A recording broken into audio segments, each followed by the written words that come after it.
नमस्कार साथियों, welcome back to our YouTube channel PYQ guide.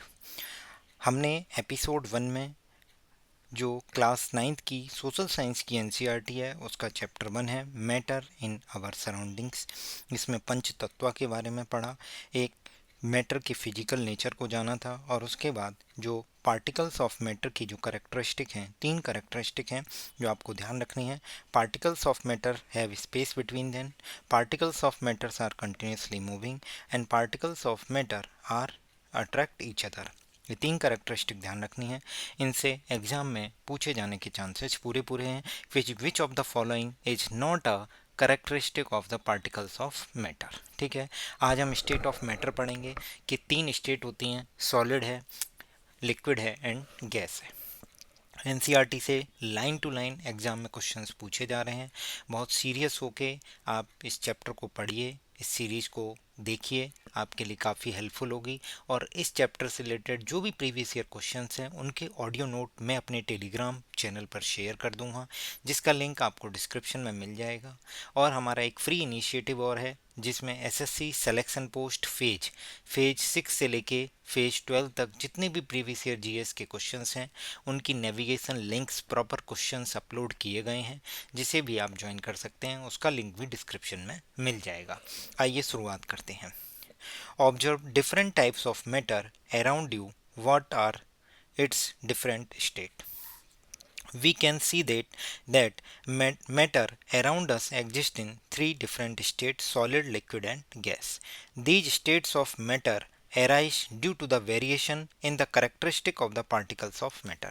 अभी मैंने 3 कैरेक्टरिस्टिक बताई थी। उन कैरेक्टरिस्टिक में जो वेरिएशन है, उन वेरिएशन के बेसिस पे जो मैटर है उसकी स्टेट्स को 3 पार्ट में डिवाइड किया गया है, 3 कैटेगरी बनाई गई हैं, जिसमें इन्होंने बताया कि सॉलिड है, लिक्विड है और गैस है। तो सबसे पहले हम सॉलिड स्टेट के बारे में पढ़ेंगे।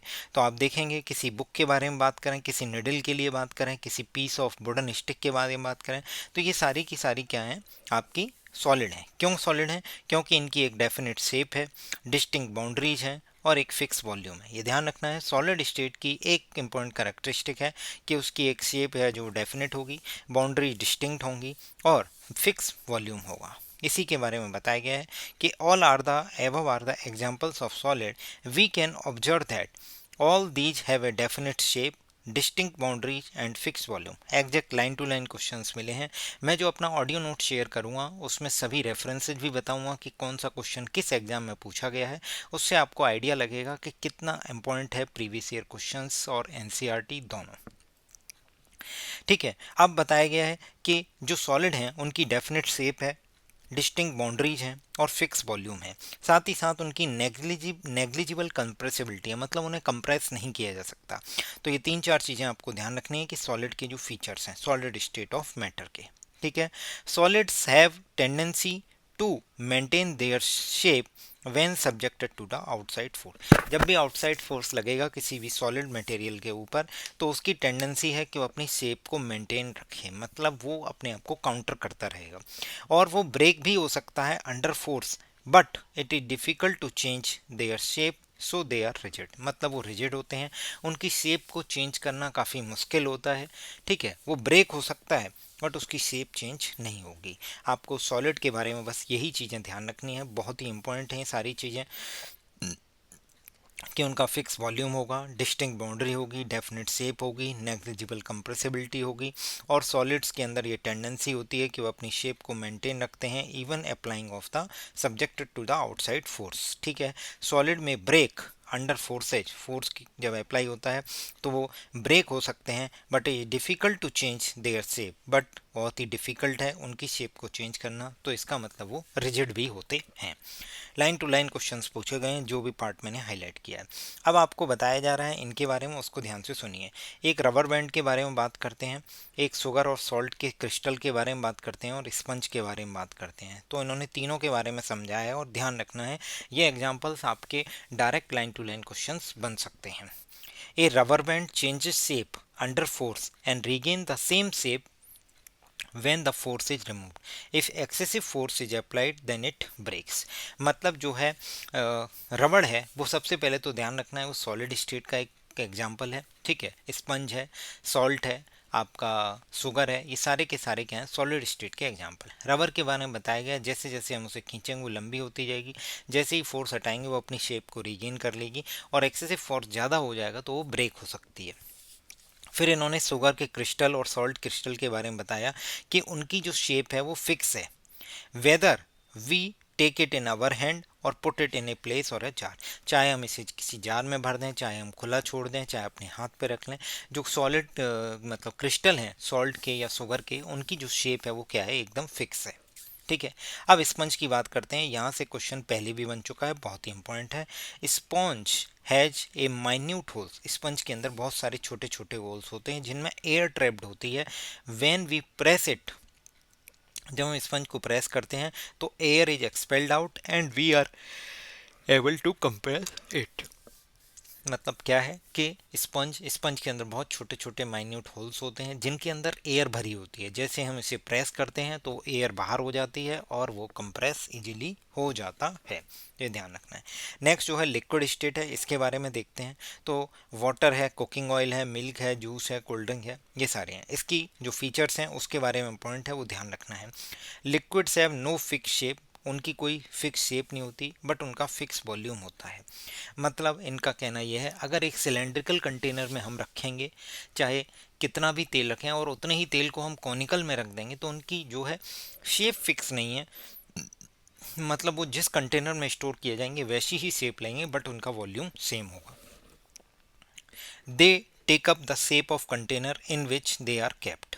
Liquid flow and change shape, so they are not rigid and can be called fluid. Liquid जो है वो फ्लो करते हैं, इसीलिए उन्हें जो है फ्लूइड बोलते हैं, और वो अपनी जो शेप है वो चेंज कर लेते हैं, इसका मतलब वो रिजिड नहीं है।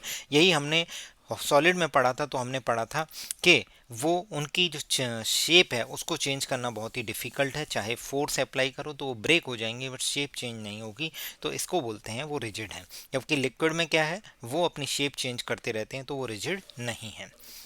अब हम देखते हैं solids and liquid can diffuse into liquid. आपने 1.4 और 1.5 को एक बार मैं रिकॉल कर देता हूँ। एक्टिविटी 1.4 क्या कहती है कि जब ब्लू और रेड इंक को एक पानी में हम स्लोली स्लोली ड्रॉप करेंगे या फिर हनी को ड्रॉप करेंगे, तो इसका मतलब क्या है कि हमने लिक्विड जो मतलब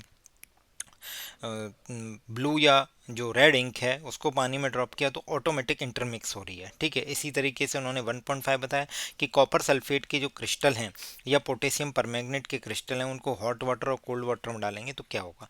तो इन्होंने यही चीज़ हमें समझाने की कोशिश की है कि एक्टिविटी 1.4 एंड 1.5 में हमें ये पता चलता है solid and liquid can diffuse into liquid. इसका मतलब जब हमने कॉपर सल्फेट के और KMnO4 के जो क्रिस्टल्स हैं उनको लिक्विड में डाला तो वो डिफ्यूज हो गए। इसका मतलब सॉलिड पार्टिकल्स जो हैं, सॉलिड जो मतलब KMnO4 के क्रिस्टल हैं या फिर जो है पोटेशियम क्या होता है कॉपर सल्फेट के क्रिस्टल हैं, वो सॉलिड हैं और वो लिक्विड में डिफ्यूज हो गए, पानी में डाले। इसी तरीके से लिक्विड की बात की कि रेड इंक और ब्लू इंक है या फिर हनी है, वो सारे के सारे क्या हैं, हमारे लिक्विड हैं और लिक्विड में डिफ्यूज हो गए। तो इन्होंने यही बताया है कि solid and liquid can diffuse into liquid. ये अगर एग्जाम्पल में स्टेटमेंट बेस्ड क्वेश्चन आता है तो ध्यान रखना है, बिल्कुल सही होगा। ठीक है। नेक्स्ट लाइन लिखी है, gases from the atmosphere diffuse and dissolve in water. अब क्या है कि जो एटमॉस्फेयर में गैस डिफ्यूज होती हैं, जैसे ऑक्सीजन गैस है वो डिफ्यूज हो रही है, जगह जगह फैली हुई है, सब जगह। तो gases from the atmosphere diffuse and dissolve in water, जैसे ही वाटर में जाएगी तो वाटर में डिफ्यूज हो जाएगी। These gases specially oxygen and carbon dioxide are essential for the survival of aquatic animal and plant. तो एक्वेटिक एनिमल और प्लांट के लिए कार्बन डाइऑक्साइड और जो ऑक्सीजन है वो बहुत ही एसेंशियल हैं उनकी सर्वाइवल के लिए, जिससे वो ब्रीथिंग करते हैं। तो आपको ये ध्यान रखना है कि चाहे अब एटमॉस्फेयर में ये दोनों गैसें हैं, ऑक्सीजन है और CO2 भी है, और ये सारी की सारी वाटर में डिजॉल्व हो जाती हैं। इस वाटर में डिजॉल्व होने की वजह से क्या होता है कि एक्वेटिक एनिमल जो है वो सर्वाइव कर पाते हैं। ठीक है। ऑल लिविंग क्रिएचर, बहुत इंपॉर्टेंट लाइन है, all living creature need to breathe for survival. The aquatic animal can breathe underwater due to the presence of dissolved oxygen in water. Direct line to line question पूछा गया है कि aquatic animal जो है वो पानी के अंदर रहते हैं और ब्रीथ कर पाते हैं due to presence of water, तो डिजॉल्व्ड ऑक्सीजन। डिजॉल्व्ड ऑक्सीजन, इसके बारे में इन्होंने यही समझाया है कि जो अभी तक हमें बताया गया कि एक्टिविटी 1.4 और 1.5 में बताया गया था कि सॉलिड और लिक्विड जो हैं वो लिक्विड में डिफ्यूज हो सकते हैं। अभी हमें पता चला कि गैस जो है वो लिक्विड में भी डिफ्यूज हो जाती है। इसका मतलब क्या है कि ऑक्सीजन और CO2 जो एटमॉस्फेयर में है वो वाटर में जो है डिजॉल्व हो जाती है। इसीलिए बताया गया है कि एक्वेटिक एनिमल जो है उनके सर्वाइवल के लिए जो एसेंशियल गैस हैं वो वाटर में ऑलरेडी डिजॉल्व होती हैं। उसी को समझाया गया है। The aquatic animal can breathe under the water due to the presence of dissolved oxygen and water. Thus we may conclude that solid हो चाहे लिक्विड हो चाहे गैस हो can diffuse into liquid. Solid का एग्जांपल मैं आपको दे चुका हूँ, लिक्विड का एग्जांपल मैं दे चुका हूँ एक्टिविटी 1.4 एक्टिविटी 1.5, और गैसेज का एग्जांपल आपने ऑलरेडी देख लिया है। तो आपको ध्यान रखना है ये statement direct line to line आपके SSC CGL 2026 में पूछा जा सकता है कि सॉलिड लिक्विड और gas can diffuse into the liquid.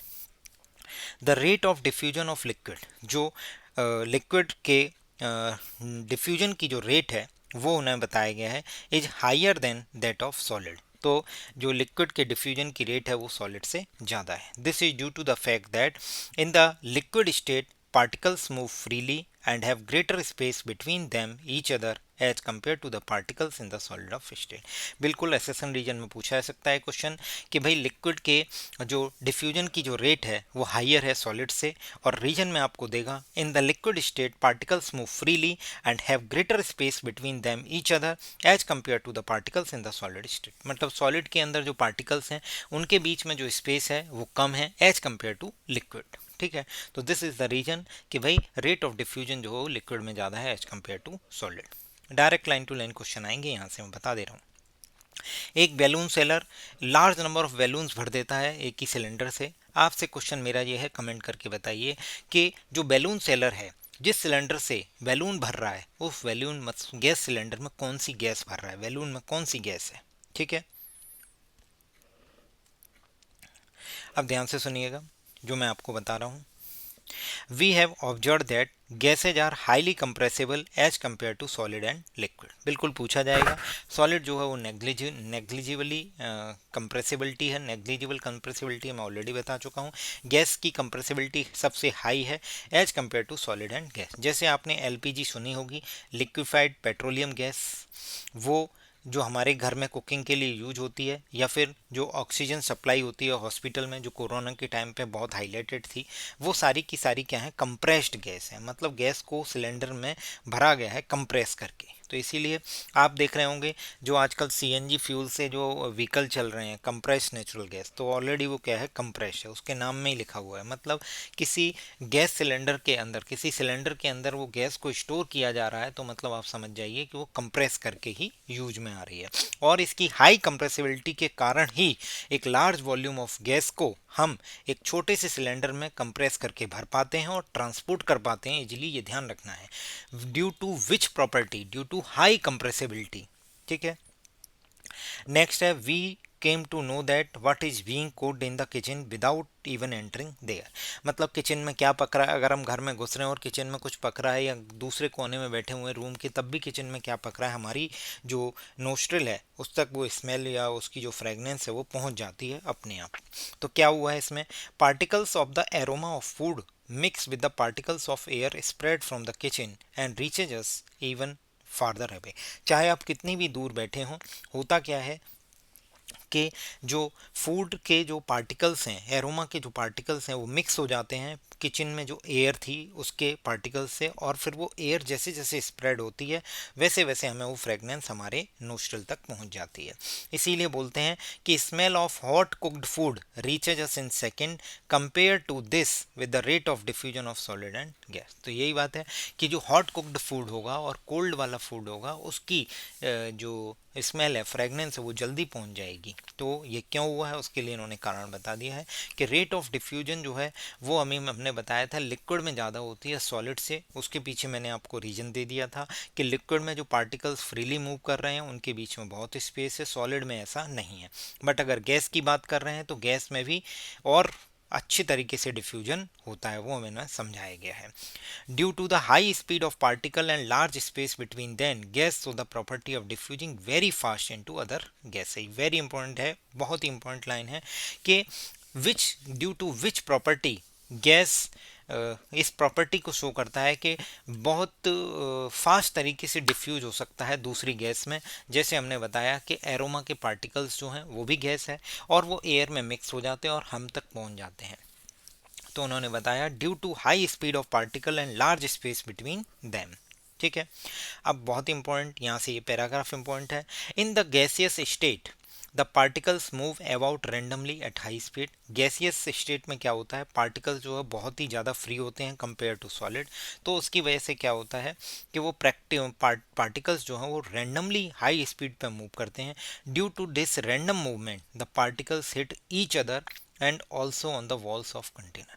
तो पार्टिकल्स आपस में भी हिट करते हैं और जो कंटेनर की वॉल है उसको भी आपस में हिट करते हैं, जिसकी वजह से क्या होता है कि एक गैस के द्वारा एक प्रेशर एग्जर्ट होने लगता है।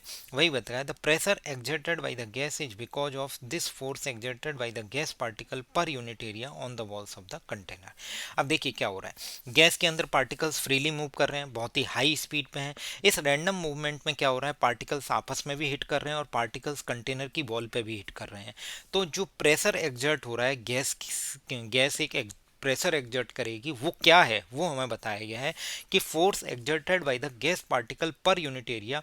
तो जो गैस के पार्टिकल हैं वो कंटेनर की वॉल पे पर यूनिट एरिया पे जो अपना फोर्स एग्जर्ट कर रहे हैं, वही फोर्स एग्जैक्टली गैस का प्रेशर है। तो प्रेशर का फॉर्मूला हमने पढ़ा है, pressure equals to force upon area. पर यूनिट एरिया पे जो फोर्स लग रहा है दैट इज कॉल्ड प्रेशर। ठीक है, नेक्स्ट मैं आपको effect of change of temperature और effect of change of pressure next video में बताऊंगा एपिसोड 3 में। अभी आप केवल ये जान लीजिए कि मास पर यूनिट वॉल्यूम क्या होता है, वो आपको पता होना चाहिए। डेंसिटी, कई बार एग्जाम में क्वेश्चन आएगा density equals to mass upon area, तो ये ध्यान रखना है, गलत होगा। मास अपॉन वॉल्यूम होता है। Mass into mass upon area कुछ नहीं होता, ध्यान रखिएगा। डेंसिटी क्या है, मास अपॉन वॉल्यूम है। Can matter change it's state, क्या मैटर अपनी स्टेट चेंज कर सकता है, तो बिल्कुल सही बात है। तो अगर वाटर की बात करते हैं तो वो 3 स्टेट में एग्जिस्ट करता है, जैसे सॉलिड फॉर्म में, आइस की फॉर्म में है, लिक्विड की फॉर्म में वाटर जिससे हम सब फैमिलियर हैं, और गैस की फॉर्म में water vapour. Exact line to line question पूछा गया है। मैं अभी ऑडियो नोट रिकॉर्ड करूंगा तब मैं आपको बताऊंगा कि ऑडियो नोट में डायरेक्ट क्वेश्चन पूछे गए हैं यहाँ से। ठीक है, अब मैं कल आपको इफेक्ट ऑफ टेम्परेचर और इफेक्ट ऑफ प्रेशर बताऊंगा, फिर एवेपोरेशन भी पढ़ना है हमें इसी सीरीज में।